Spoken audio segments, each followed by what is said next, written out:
What does Drake Maye need to do to win the starting job, and just how close is he? We'll examine here on Patscast.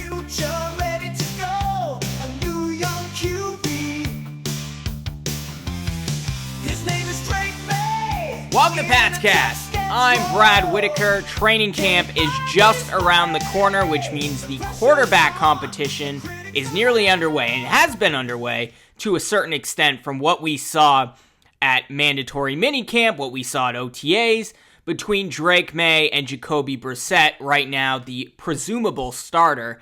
But I will say they are not that far apart. In fact, if you look at the athleticism of Drake Maye, you look at the type of plays that he is capable of making out there, he really exceeds what Jacoby Brissett can do. Now, Jacoby Brissett has tons of experience. He's played for the Patriots before. He's played in the Alex Van Pelt offense before. Much more polished. Certainly is a good decision maker. He's going to be able to carry the torch at least temporarily. But if it's even close, you know they're going to give a good look at Drake Maye. And that could happen as soon as week 1, depending on how training camp and the preseason ultimately plays out. So the question is, what does Drake Maye need to do at this point in order to win the starting job? Well, he's done a lot already. I think the biggest question mark right after the Patriots drafted Drake Maye was, how are his footworks? How are his mechanics? How have they come along? And those are things that you generally think will take some time. And when we watched the very first week of rookie minicamp, some of the clips coming out of that, Drake Maye totally changed his footwork, was kind of working in slow motion, going through the motions, looked a little bit robotic out there, but within a week, it looked totally normal. He looked like a NFL quarterback who's been taking snaps under center his whole career.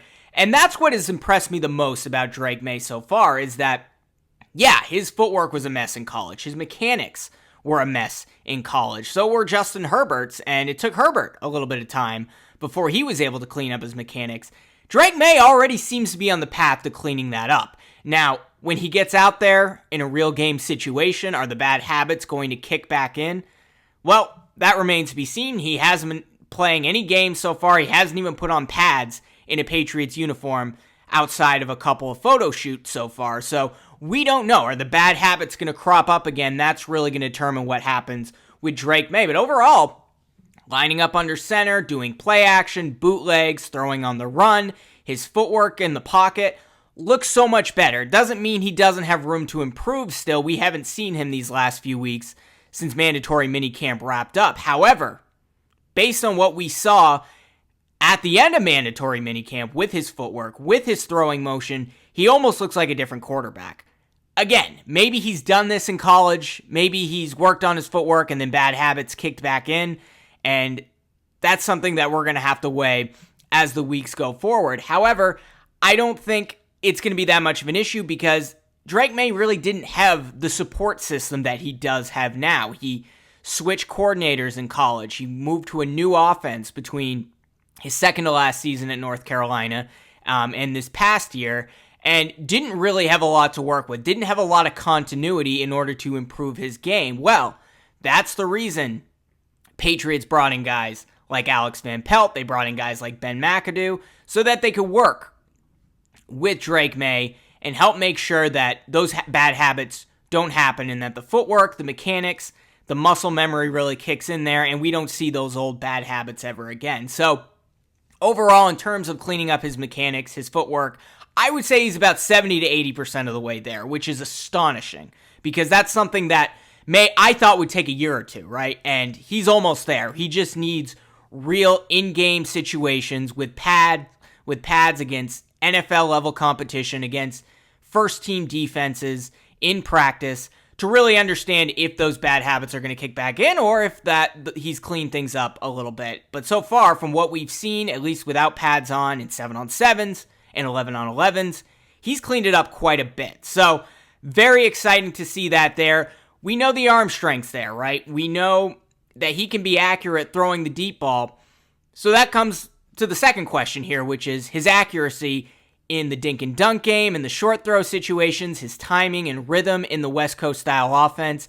Is that going to be ideal enough for him to start in the NFL right away? I'm not sure. And here's the thing. if Drake Maye was not even on the team, and it was Bailey Zappi, Jacoby Brissett, Nathan Rourke, or whoever else going to be out there in the quarterback room. I know Rourke's gone now, but they would have to learn this Alex Van Pelt West Coast style offense as well, which again is all about timing and rhythm and making sure you're hitting the receivers in the right spots, you're running the right play actions, the right bootlegs, things of that nature. And Drake Maye, that's all he's known since he's got to the NFL. So I'm actually not quite as worried about that as long as the timing and rhythm are consistent. And so far from what we've seen in minicamp, it's been pretty consistent. I'd say he's also about 70 to 80% of the way there when it comes to timing and rhythm with that West Coast style offense.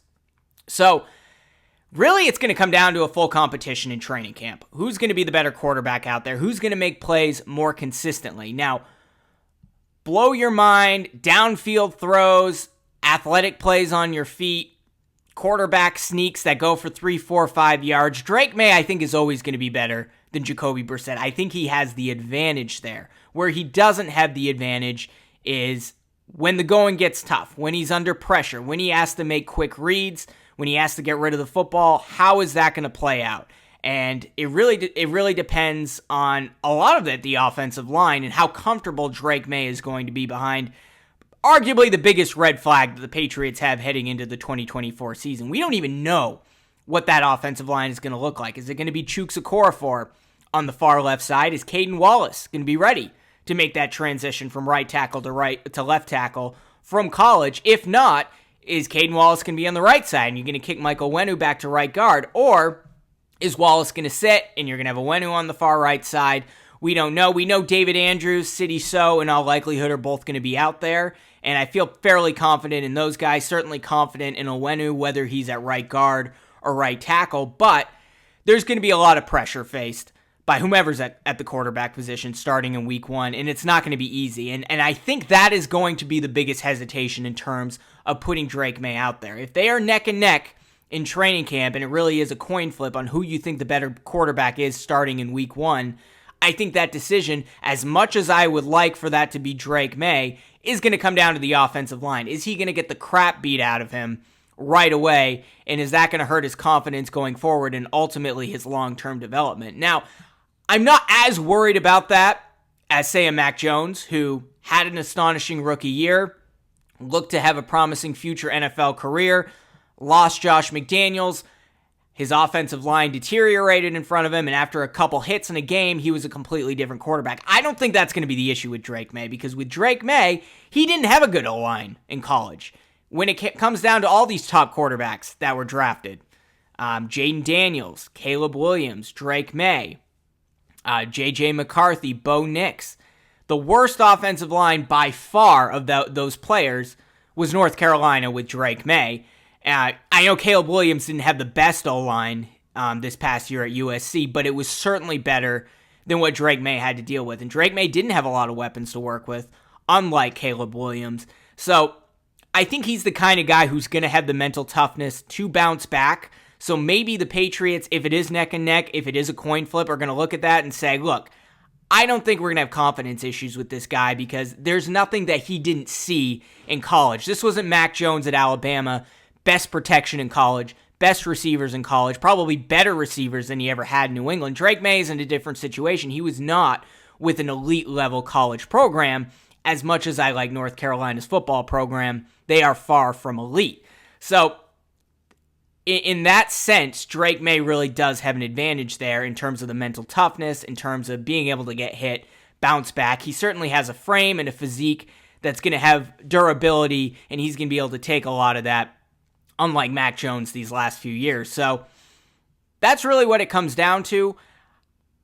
If I had to guess right now, I would still say Jacoby Brissett is going to be the starting quarterback week 1. And I think he will be the starting quarterback up until about Halloween. So a little bit before midway through the season. And then a lot just depends on how the Patriots are performing. If they're a 500 team, they're looking on the outside of the playoff picture, things are going just fine with Jacoby Brissett. He's healthy. There's no issues. They may just ride out the whole year with Drake Maye as the backup if that's the case, and you really can't complain if that happens.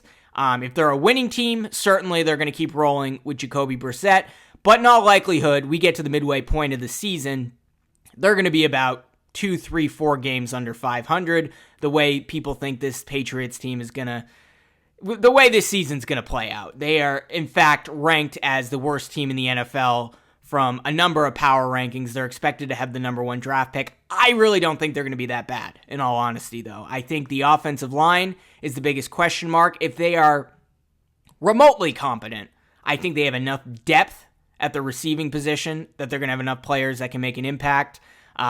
Certainly got a good running game with Ramondre Stevenson. Antonio Gibson, I think, is going to be better than we all expect.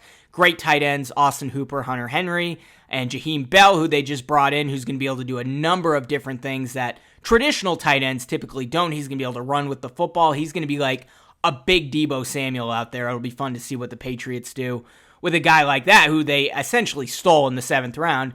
And then in all likelihood, they have at the very least, I think, a top 10, probably top 5 NFL defense. As I've said many times, a mediocre offense and a top 5 NFL defense is a playoff team. But it really depends. Do they think Drake Maye is going to put them in the best position to win?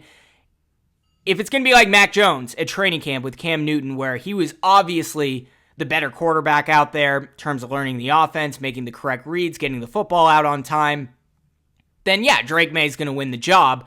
But I do think Jacoby Brissett is going to be a lot more competent than Cam Newton was heading into his second year in New England, where he was ultimately cut in favor of Mac Jones to be the starter. It's going to be a much closer quarterback competition. So I don't think it's going to play out that way, but something that really has surprised a lot of people with the way Drake Maye performed at OTAs, at minicamp, was how quickly he did get rid of the football. And this was a concern in college, right? You look at all of his big highlight plays, it was the few plays where his offensive line gave him some time. He held onto the football for 6-7 seconds and then bombed it downfield. And you go, like, guys aren't going to get that open in the NFL. Quarterbacks aren't going to have that amount of time in the NFL. That's not going to work out. That was a huge concern of mine. But he's going through the progression. He's making his first, second, and third read and getting rid of the football very quickly. I don't know. He's been a sponge. He's picked things up much faster than I thought he would. As of right now, I would not bet on Drake Maye winning the starting job. But at this point in time, I think it's like 60-40. 60% Jacoby Brissett, 40% Drake Maye. And the only reason I don't think it's 50-50 is there's no reason to rush Maye unless you think he's absolutely ready. But I'm curious to hear from you. When do you think Drake Maye will be ready to be QB number 1? When do you think he will start? Is it this season? Is he going to sit a whole year? Do you think he's ready to go week 1? And have you been impressed by what we've seen from Drake Maye so far? I want to hear from you in the comments below. And if you're watching on YouTube, be sure to like this video, subscribe to this channel, hit the notification bell, or subscribe if you're listening on Spotify or Apple Podcasts. Obviously, we're still in a lull right now, so not going to be a ton of Patriots coverage, but we will ramp up once training camp kicks off with regular content just about every day, so you're going to want to subscribe and not miss out on that. I'm traveling on business this week, but we'll be bringing a microphone with me just in case there's some Patriots breaking news. If not, we'll see you next week, and very excited for training camp. Going to be an interesting season.